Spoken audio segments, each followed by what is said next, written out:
Acceptance of कि एक बीमारी है। अगर बीमारी मान लिया तो फिर ट्रीटमेंट को एक्सेप्ट कर लिया, ट्रीटमेंट को एक्सेप्ट कर लिया, उसके सिम्टम को तो अपनी पेन को भी मान लिया, फिर फैमिली रोल को भी मान लिया, फिर ये भी बोला कोई शॉर्टकट नहीं है तो टाइम लगेगा, पेशेंस लगेगी। ठीक है, ट्रीटमेंट को सरेंडर करना पड़ेगा, यानी कि डॉक्टर के हिसाब से प्रोटोकॉल को फॉलो करना पड़ेगा।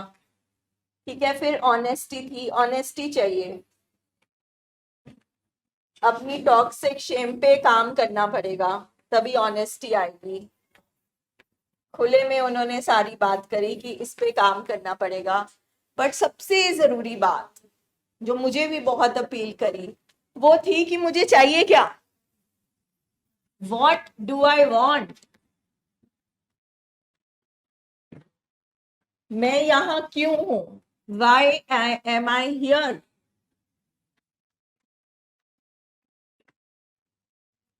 क्योंकि जब हम आते हैं पेन में होते हैं, पेशेंट के साथ डिफरेंसेस हुए होते हैं, ट्रॉमा होता है, डर होता है, नफरत सी आई होती है, तो ऊपर ऊपर से हम ट्रीटमेंट तो करा रहे होते हैं, मगर अल्टीमेटली हमें चाहिए क्या, हम लक्षण पे ध्यान देते हैं, पेशेंट ने ये किया, पेशेंट ने वो किया, हमारे घर में ये हो रहा है, वो हो रहा है, चलो ठीक है, लेकिन अब चाहिए क्या। मतलब अल्टीमेटली जो सारी बात है वो यहाँ से शुरू होती है कि मुझे क्या चाहिए, मुझे क्या चाहिए, तो आपको क्या चाहिए, जो खोया है वो चाहिए। ठीक है, दैट मीन्स हम पॉजिटिव एस्पेक्ट पे, अपने गोल पे फोकस करें कि हमारा गोल क्या है। गोल है, चलो मान लिया मेरा हस्बैंड एडिक्शन में है, मेरे साथ लड़ाई करता है, ये हुआ ये हुआ ये हुआ, ये लक्षण है। ठीक है, ये सारे हम बहुत ज्यादा रीइंफोर्स करते हैं, मगर चाहिए क्या, हेल्दी हस्बैंड, उसका साथ, पीस ऑफ माइंड, घर में सुकून, रिश्ते बेटर, सेलिब्रेशन, एक हेल्दी लाइफ लीड करना। तो अगर मैं ये चाहती हूँ कि मुझे ये चाहिए, तो फिर मुझे क्या मानना पड़ेगा कि ये एक बीमारी है। तो यानी कि हस्बैंड को मैं करूं साइड पे, पेशेंट को मैं करूं साइड पे, मतलब सॉरी लव्ड वन को, और पेशेंट देखूं। तो अगर मैंने मान लिया डिजीज है, तो मुझे नेक्स्ट चीज क्या करानी है, इलाज। तो फिर इलाज जो मांगता है वो करना पड़ेगा। इलाज मांगता है कि पहले फैमिली समझेगी, और पेशेंट का ब्रेन कॉम्प्रोमाइज्ड है, वो नहीं समझ पाएगा। और अगर वो बीमारी पेन देती है, ये बीमारी पेन देती है, तो उस पेन को भी एक्सेप्ट करना पड़ेगा। राइट बात है कि अगर पेशेंट को बुखार होगा तो वो बुखार को एक्सेप्ट करना पड़ेगा कि इसमें बुखार होगा। तो जब मैंने मान लिया कि ये पेन जो है मेरे हस्बैंड की देन नहीं है, पेशेंट की देन नहीं है, ये बीमारी की देन है, तो फिर मैंने उसको भी एक्सेप्ट कर लिया। फिर एक्सेप्ट उन्होंने बार बार बोला, मी टाइम, उन्होंने बोला कि यहाँ आने से पहले, कल मीटिंग आने से पहले वो कमरे में मी टाइम कर रही थी, अपने दिमाग को डी क्लटर कर रही थी, क्योंकि पूरा दिन हमारे दिमाग में बहुत सोचे आती है, बहुत कुछ चल रहा होता है, हमारा काम का, बच्चों से रिलेटेड, जिंदगी से रिलेटेड, सोसाइटी से रिलेटेड, पास्ट प्रेजेंट फ्यूचर से रिलेटेड। तो जब हमारा दिमाग भरा होगा तो हम किसी को कुछ भी नहीं दे सकते।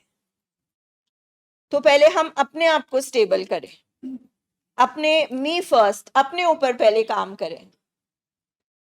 तो ये सारी चीजें तब आती हैं जब अगर मैं चाहूंगी तो मैं ये सब करूंगी, वरना मैं नहीं करूंगी।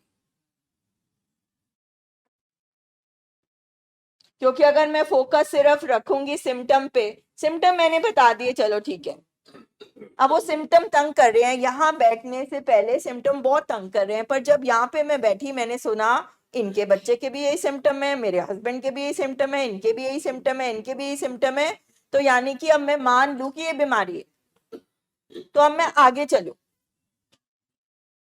है ना। उनका एक बहुत ब्यूटीफुल एग्जाम्पल था कि पहले हम बहुत फटफड़ाते हैं, बहुत हाथ पांव मारते हैं, आने से पहले बहुत हाथ पांव मारे होते हैं, अंधेरे में तीर चलाए होते हैं, एनर्जी पूरी लगाई होती है, हार्ड वर्क पूरा किया होता है, मगर पता नहीं जाना कहाँ है और रिजल्ट नहीं मिलता। तो एफर्ट भी लग रहा है और रिजल्ट भी जीरो आ रहा है, फिर एफर्ट लग रहा है फिर रिजल्ट जीरो आ रहा है। तो कम से कम पता तो चला कि बीमारी है, तो फिर थोड़ा सा सुकून आ जाता है, ओके एटलीस्ट पता तो चला।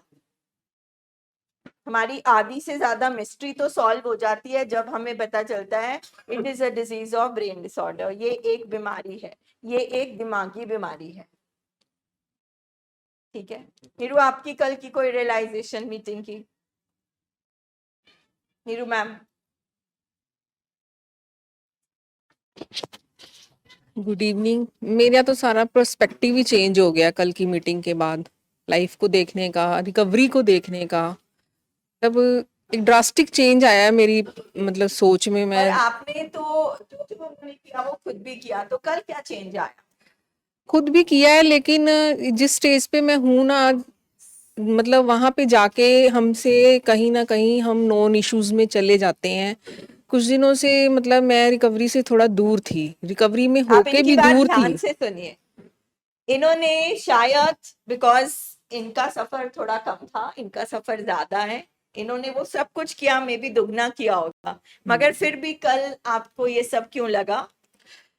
कुछ दिनों से ना मतलब मैं आउट ऑफ माइंड थी कई चीजों को लेके, कुछ रिलेशनशिप इश्यूज चल रहे थे फैमिली दैट में। मीन्स हमारा लो फेज चल रहा है, हाँ, लो फेज हमारा चल एक रहा, डिफिकल्ट टाइम चल रहा है। डिफिकल्ट टाइम चल रहा। लेकिन उस डिफिकल्ट टाइम में मैंने सीखा था पहले कि डिफिकल्ट टाइम में भी मुझे अपनी रिकवरी नहीं भूलनी, जो कि शायद मेरे आउट ऑफ माइंड हो गई इन दिनों। मैं नॉन इश्यूज में फंस गई, मैंने अपने पेशेंट की तरफ भी ध्यान देना कम किया, अपनी तरफ भी इवन कम कर दिया था ध्यान देना। मतलब कुल मिला के कह सकते हैं कि मैं बिल्कुल आउट ऑफ रिकवरी जा रही थी, मीटिंग्स में आ रही थी, लेकिन मेरा स्टेट ऑफ माइंड कहीं और होता तो था। मुझे ये लग रहा है कि पर्सपेक्टिव वर्ड की जगह कल आपको एक रिमाइंडर मिल गया। रिमाइंडर भी मिला, पर्सपेक्टिव इसलिए चेंज हो गया कि मैं मतलब मैंने ये सीखा कल की मीटिंग से कि मुझे अपने पे फोकस रखना बहुत जरूरी है, वेरी चाहे इंपॉर्टेंट। नॉन इश्यूज हो, चाहे डिफिकल्ट फेज हो। मुझे बहुत सारे स्किल्स जो मैंने सीखे हैं ना वो अप्लाई करने पड़ेंगे। अगर इस स्टेज में आके अगर मैं इधर उधर हो गई तो मेरा सारा रिकवरी प्रोग्राम खराब हो जाएगा। बिल्कुल राइट। हाँ जी, आपकी किसी की कोई कल थोड़ा की ना हम रियलाइज? रिलैक्स हो जाते हैं ना कुछ टाइम के बाद, जैसे जैसे अब 4 इयर्स हो गए हैं अगर तो बीमारी पूरी उम्र की है, कभी कभी हम ओवर कॉन्फिडेंट हो जाते हैं। अच्छा टाइम जब चल रहा होता है ना तो हम चीजें भूल जाते हैं। तो जब बोला जाता है प्रोग्राम से जुड़े रहो, यानी कि हमेशा सावधान रहो, ध्यान रखो, रिवाइज करते रहो। ये मेरा आपको वो बोल रहे हैं जो 4-5 साल से रिकवरी में है, यानी कि फेज आ सकता है, हम लो हो सकते हैं, जिंदगी में कोई हादसा हो सकता है। तो ये प्रोग्राम हमको एक सपोर्ट सिस्टम की तरह काम करता है। मेरे अच्छा टाइम तो मतलब मैं अच्छे टाइम में तो मैं कभी ओवर कॉन्फिडेंट नहीं हुई 4 सालों में। ये डिफिकल्ट टाइम ने मुझे बिल्कुल ना डाउन कर दिया था एकदम से। मतलब मैं रिकवरी से बाहर ही जाती जा रही थी, रिएक्टिव हो गई थी। रिलेशनशिप, जहाँ मेरे रिलेशनशिप अच्छे नहीं है वहाँ मैं आगे रिस्पॉन्ड करना सीख गई थी, फिर से वही रिएक्टिव मोड में मेरे रिलेशन और टॉक्सिक हो गए। तो मतलब ना ये डिफिकल्ट टाइम मुझे ज्यादा मुझे आपके हस्बैंड जब एडिक्शन में थे तब भी टफ और डिफिकल्ट टाइम था, उस टाइम में और इस टाइम में क्या फर्क है? नेचुरली वो टाइम ज्यादा टफ था जब हस्बैंड एडिक्शन में थे, पर ये भी टाइम बहुत उसके बराबर ही कह सकती हूँ कि टफ था। और आगे भी आएगा, मुझे ये भी पता है आगे भी आना है। तो उसके लिए वही कल की मीटिंग के बाद मैंने अपने आप को बहुत रीइंफोर्समेंट की है कि बहुत चीजें जो हैं वो अप्लाई करनी पड़ेंगी, नहीं तो मैं रिकवरी से बाहर हो जाऊंगी। So everybody needs the programme.